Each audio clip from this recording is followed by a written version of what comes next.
Hello and welcome to Veg Around the World with me, Meenakshi Garodia, where I believe in simple recipes, authentic taste. In this show, we travel to one country at a time through the cuisine.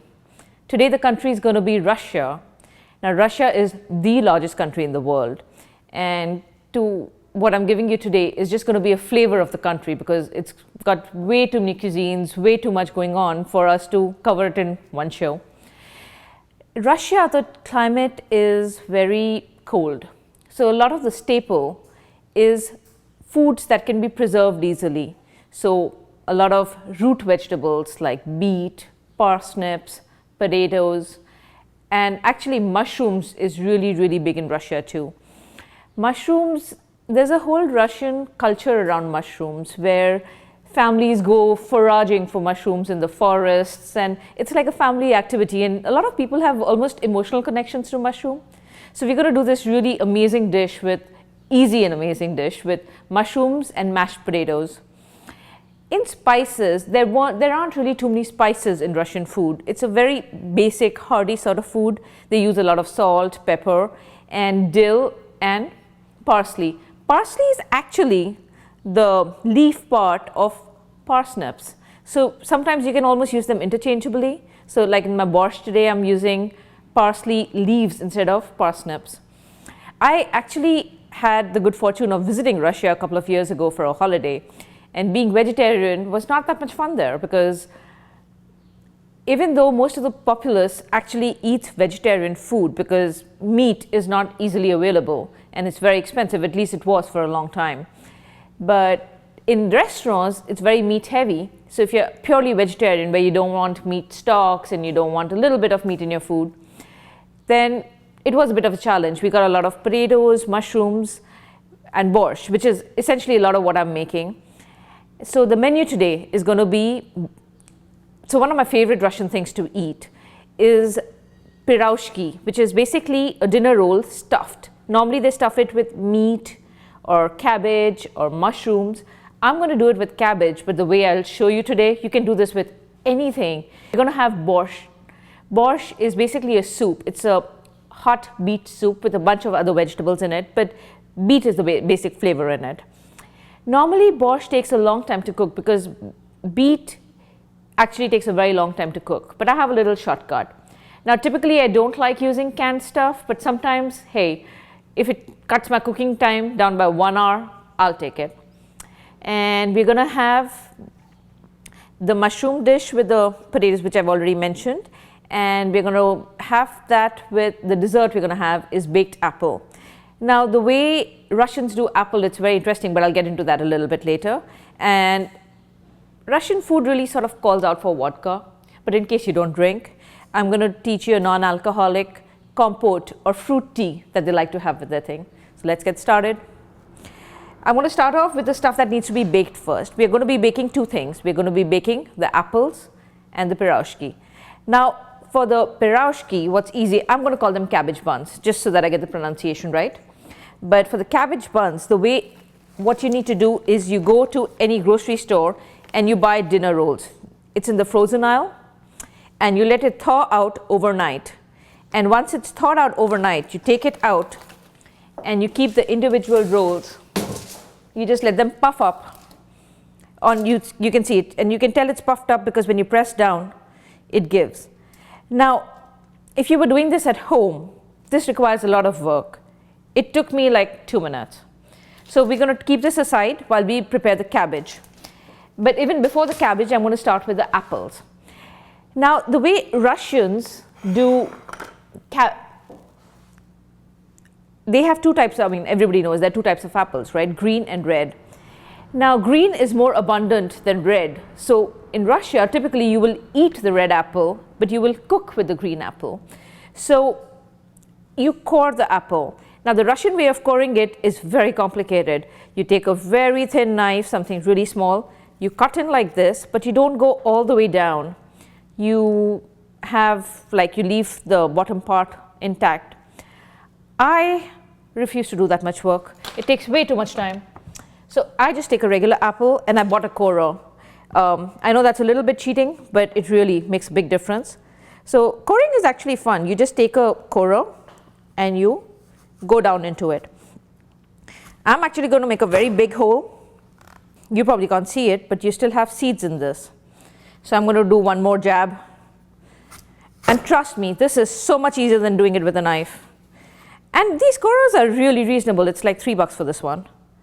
Okay, and once the apple is nicely cored, we're going to cut it just down the center. You can actually just use it like it is and put the stuffing inside, but I prefer it baked because I can get more stuffing in, which is the yummy part. So we're going to slice this. And when you have apples, it's a good idea to put just a few drops of lemon in it. So we're just going to put a few drops of lemon. And again, don't be scared of using your hands. So for the mixture, what we're going to do is we're going to take some walnuts. Walnuts, I just buy them in the halves and then I just crunch them. This is fun and it gives your hand a little exercise. It's good to give your hands exercise which is not related to computers or texting. You take regular raisins. I'm going to put 2 packs because I want to make a lot of mixture. This mixture is delicious. Apples are actually quite sour, these green apples. So you want to make sure that they have enough sweet in them to be a nice dessert. Now, you don't really need butter in this, but I really like it with butter. So I'm going to, this butter has been out for a bit. I'm just going to put around 1/3 of the stick and I'm going to mix it in. It's a bit hard, so I'm just slicing it so that it's easier to mix in.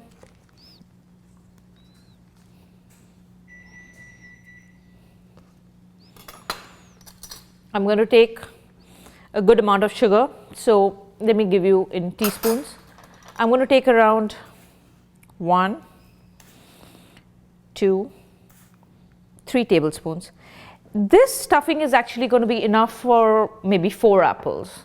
I'm just making a lot because I'm going to make some more later. And some cinnamon powder, so just regular cinnamon powder, 1 teaspoon.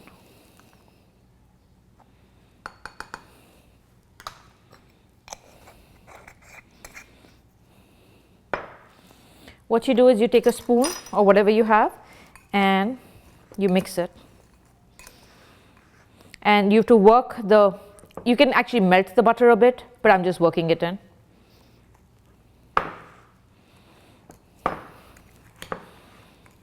So once your mixture is ready, this is delicious. I use my hands. I went for it. You take your apple, you put some in the boat, you fill it in, then you take another amount and you put it on top and you just smoosh it down. What I also do is I give my apple a little bit of a flat surface so that it can rest nicely. And I use my hands to rub on it because this will put some butter on it. And this is another reason why I cut the apples instead of just coring it, because if I cored it I would have had this much in the whole thing, but now I have a good amount. Now you preheat the oven to 350. Mine's already started. I'm going to put this in.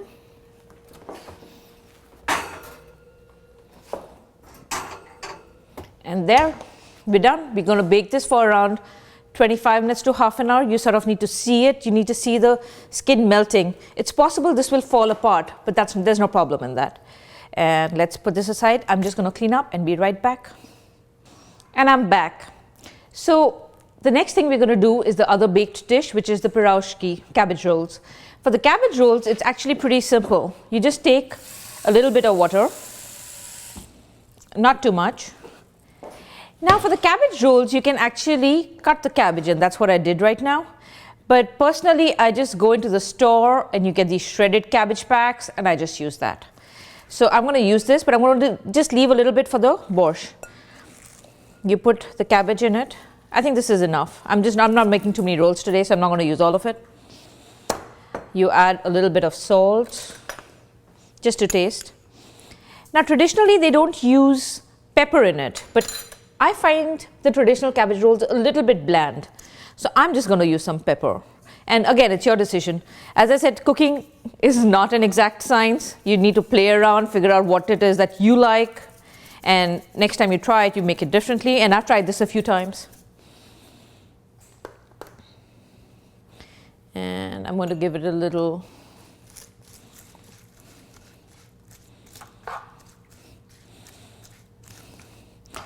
Now the oil that they use in Russia is normally sunflower oil. That's very abundant.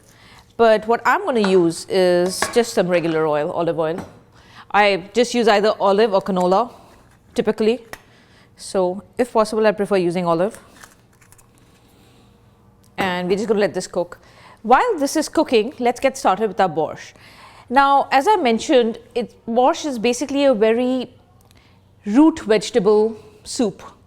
You normally, the way it was had earlier versus what's made now is slightly different, and I like the modern version better because, like for example, typically tomatoes are not easily available in Russia.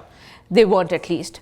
So earlier the borscht did not have any, but now we do have it. So what I'm going to be putting in mine is onions, beets, carrots, cabbage, a little bit of garlic, you can put parsnips, but I'm just going to put parsley, and a little bit of dill and sour cream to top it off. So let's get started. You turn on the heat and you put a little bit of oil.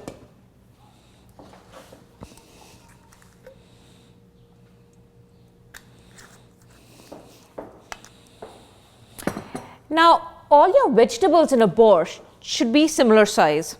So I have the cabbage here, I have onions sliced here, the other onions are for my other dish. I have some carrots which are, again, I just buy them from the store shredded. If you have a food processor or if you're really enthusiastic, you can sit and grate it or chop it. I'm not. I'm going to put that in. We're going to let it start and I'll be right back. And I'm back. So while my onions are heating and the cabbage is cooking, I'm just going to prep the other things for my borscht. So one of the things I'm going to use is I'm going to use this on my cutting board because you need to be a little bit careful with beet. Beet is yummy and it's delicious, but you don't want to get it on your clothes. It does not come off. So as I said, I just use these small whole beets and I chop them up into the similar size. What I'm going to do is, typically I never use the sauce that it comes in, but because you want the borscht to be a really deep beet red versus a tomato red, we are going to actually preserve it and use it in our stock. And I don't want my cutting board to get ruined, so I'm just going to use this. You don't really need to make it fine, but I'm going to. So I'm going to chop this and be right back. And I'm back. Let me just quickly look at all my various things. The onion looks good. So the next thing you add, you should add your vegetables in terms of the things which are toughest to cook. So I'm just going to put a handful of carrots. I'm going to put some tomato paste, maybe like 2 spoons. Half a can basically. I'm going to put the beets in. I'm going to put some cabbage.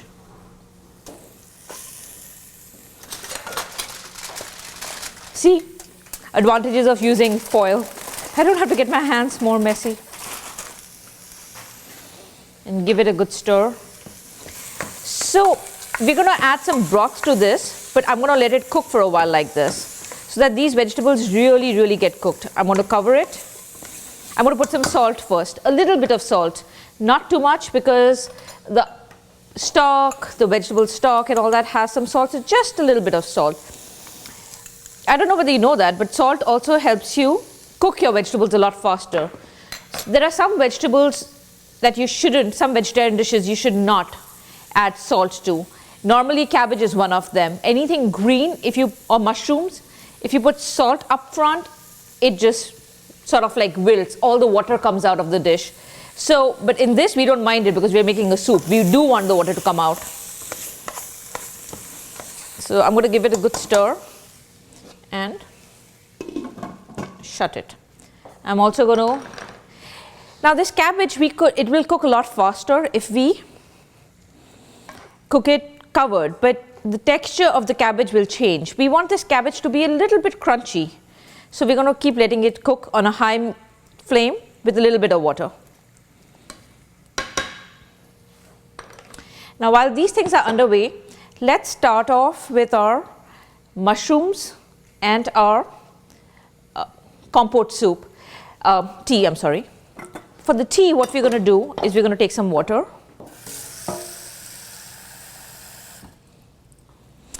In this water, we're going to add some cranberry juice. Cranberry is very popular in Russia. And we are hopefully going to be much stronger and open it really fast.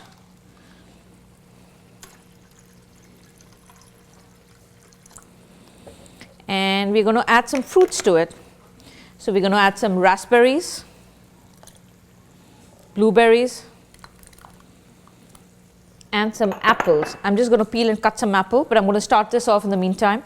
I'm also going to put in a couple of sticks of cinnamon and a few drops of vanilla.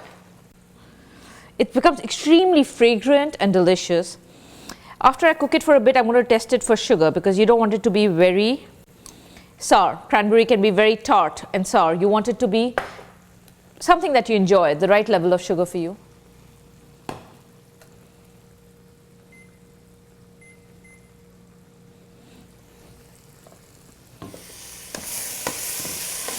There, the borscht looks good. What I'm going to add to this is a clove of garlic. Now the way you put the garlic in a borscht, you don't chop it up, you crush it. So I just take my knife and give it a good crush. And I'm going to add it in. And some parsley. As I said, I'm not going to use parsnips, I'm going to use parsley. So I'm just going to use a little bit, which I'm going to chop up.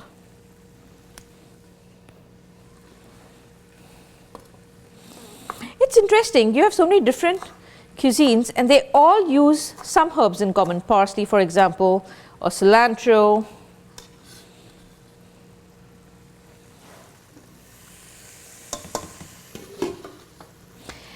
The other thing you need to do is you need to add some boiling broth to this. You can actually make the broth at home or you can buy store-made broth and heat it. So I buy store-made broth and I actually heat it in the microwave so that it's easy for me to heat. So I've just put in the beetroot juice. I'm going to let this simmer this while I heat my vegetable broth, and I'm going to heat this and be right back. And I'm back. So this is some heated broth which I'm just going to add, and believe it or not, our borscht is done. We just need to let it cook. Give it a good stir, and we need to let it cook enough so that all the vegetables get cooked through. Now you can actually have a borscht hot or cold. If it's hot, you just cook it, put a dollop of cream and some dill like I want to show you, and you serve it. But you can also keep it in the fridge for a hot summer's day. You keep it in the fridge, you take it out and you serve it chilled. It's a bit like the gazpacho, which is made with cucumbers. You could actually even chop cucumbers if you feel like it. Now, if you look at the texture of this, this is very liquidy. But this liquid gets evaporated, and because these are root vegetables, they're very dense. So when you eat them, they feel very thick. So you need a little extra liquid to compensate for that. So this is done, we're going to leave it. Let's check on our cabbage. The cabbage looks good. I'm just going to let it keep going because I want all the water to evaporate. The water has to almost totally evaporate. Okay, this is perfect. This is done. So we're going to get started on our last dish, which is essentially mushrooms and potatoes. Now, I don't know what there is not to love in mushrooms and potatoes. Typically, this is done in oil, but I have a weakness for mushrooms in butter. So I'm going to do this in butter.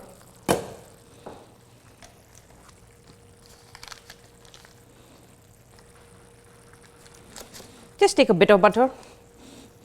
Okay, this is melting. We're going to add some pre-chopped mushrooms to this. Again, these are just baby bellas.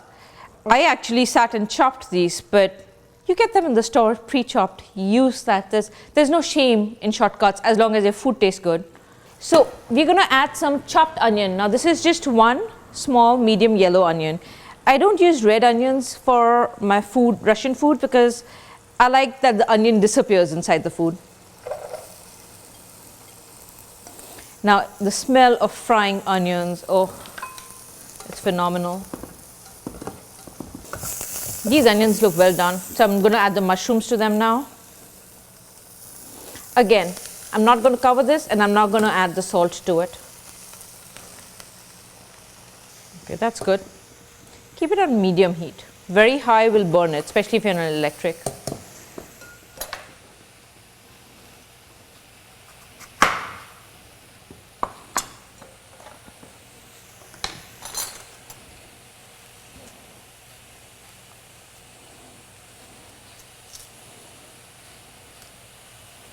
I think half an apple is enough, so I'm just going to slice it up. This is a bit like sangria without the alcohol in it. But if you don't mind a little bit of alcohol, you can go ahead and add something to it. This tea, this fruit tea, can be served hot or cold. It just depends upon what you, the season outside, the weather outside, and what you feel like doing. There. That's good. We'll give it a stir.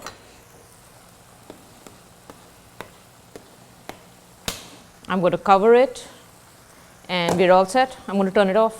I'm just going to let it cook in that. Meanwhile, getting back to the cabbage.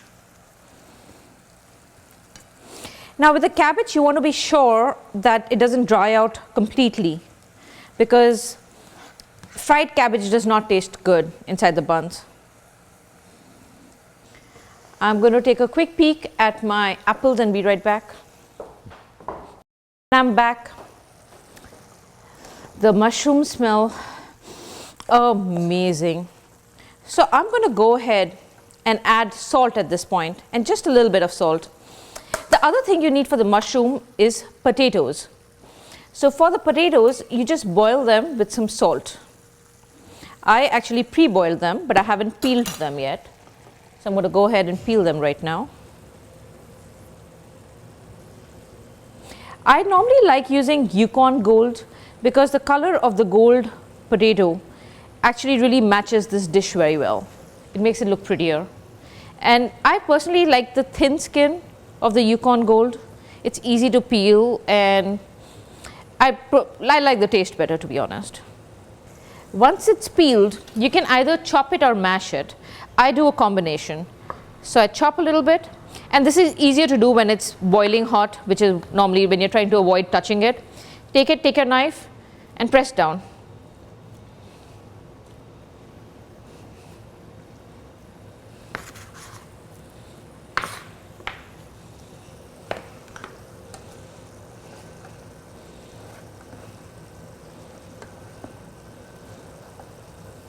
The mushrooms look good.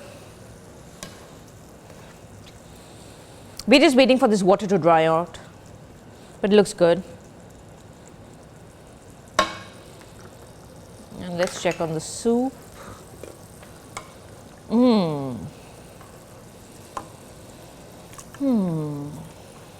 It's very nice.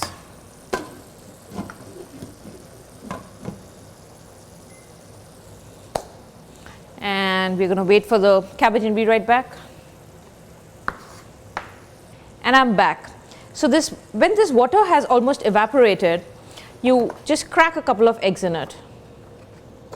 I don't know why, I have a weakness for brown egg, and the way I crack it is, I just crack it. Typically this is done with hard-boiled chopped eggs. This is just an easy way of doing it, and it tastes pretty much the same. So you're going to let this cook till it totally evaporates and it's dry. Meanwhile, the mushrooms look well done, so I'm going to go ahead and add the potatoes to this.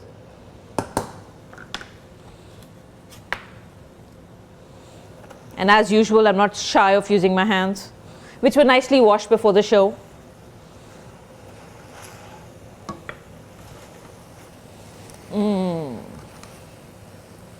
This is so good. Now, you could actually serve this dish with a bunch of toppings like cheese or you know, whatever you like, but I don't want to put cheese in this. I don't think cheese is very indigenous to Russian food, and the way I serve it is really good, so you'll get to eat it anyway.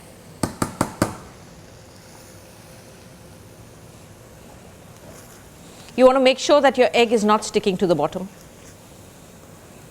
There. This is done. So I'm just going to turn this off, and I'm going to show you the easy way of making the buns. I'm just going to clear up a little bit and be right back. And I'm back. So these are the buns which have risen. I take a little bit of oil in my hand.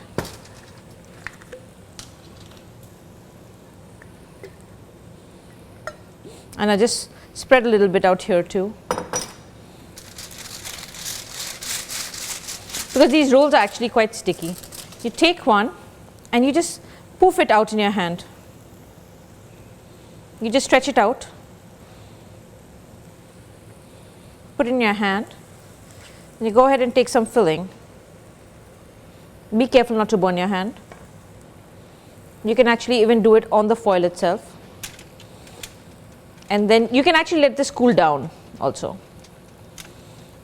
And you just, now the thing why I like using dinner rolls also is this flour is so squishy that it's really easy to shut it. Yeah, you shut it together, you take it and you go boop, you leave it, it's going to come out perfectly round. Let me show you another one. Stretch it out a bit like pizza dough, and this is fun to do.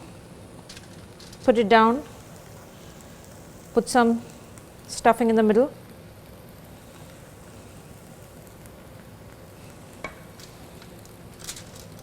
Bring all the 4 edges together. Squish it into a nice little thing which has everything trapped. Turn it around. Boop, you're done. I'm just going to do the other, then be back. And I'm back. So these are called Pirozhkis, and you can actually put any stuffing. So if I had kept some mushrooms here, that would have been good too. Now the mushrooms are done, so I'm just going to leave this. This is set, I'm going to turn it off. This is done. And all that's cooking is the borscht. Let's look at that again.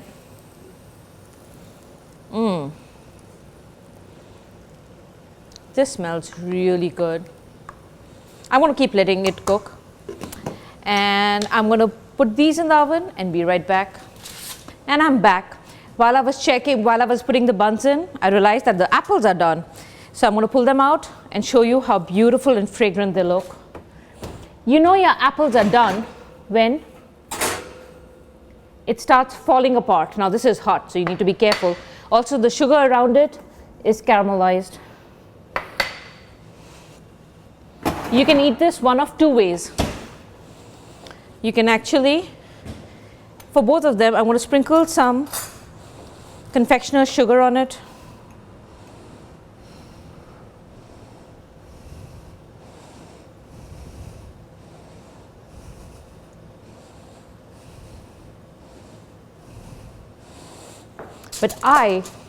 So cream is a big part of Russian food, which you use it as garnish.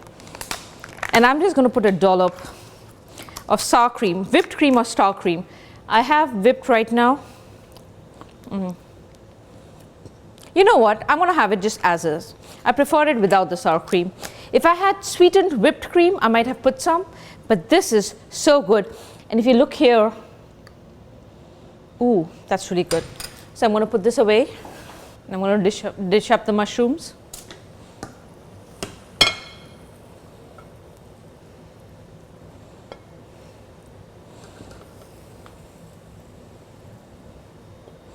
Now these mushrooms cry for a bunch of sour cream. So we are going to put a big dollop of sour cream right on top where it's going to melt. And we're going to take some dill.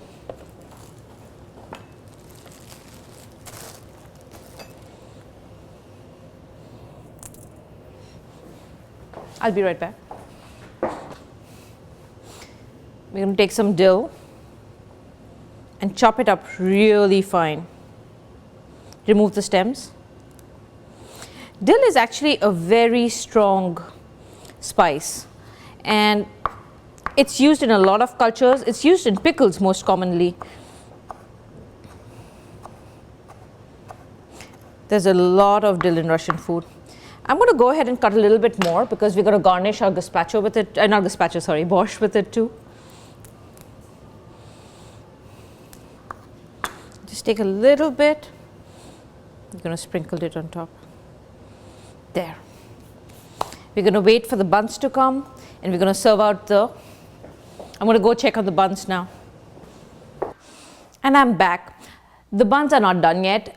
Now for the buns, you need to let them cook till they're almost like dark brown, just slightly less of burnt, because there's a lot of flour inside, and because we have a stuffing, the inside portion doesn't get cooked that easily. I'm going to cut one open to show you exactly what it looks like from inside. Let's go ahead and serve our borscht, which is delicious and ready to be eaten. Oh wow. You should also, I normally do this slightly earlier, right when I'm adding the beets. A little bit of lime juice preserves the color, you know, the bright red color that you like.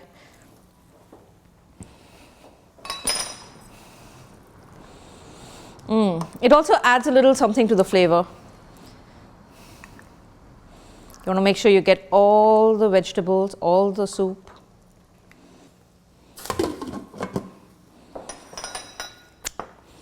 You're going to add a dollop of sour cream. I think you're seeing a theme here.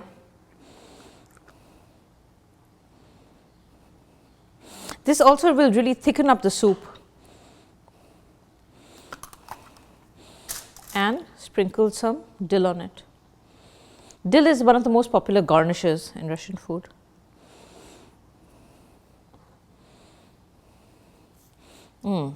Delicious.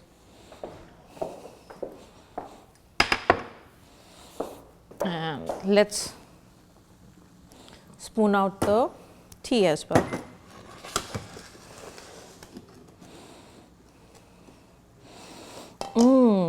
This smells so good. I put some dill in this by mistake. Not a biggie.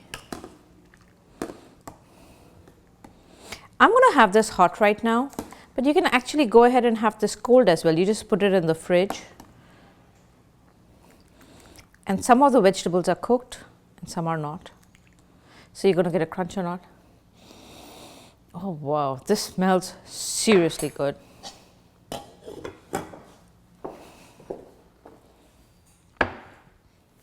And let me take another look at the buns and I'll be right back. And I'm back. The buns are done. I'm just going to pull them out.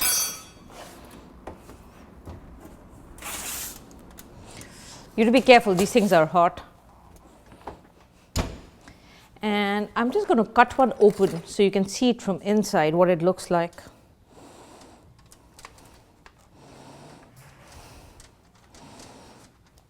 There. You can see it's nicely cooked. And let me serve a couple of buns.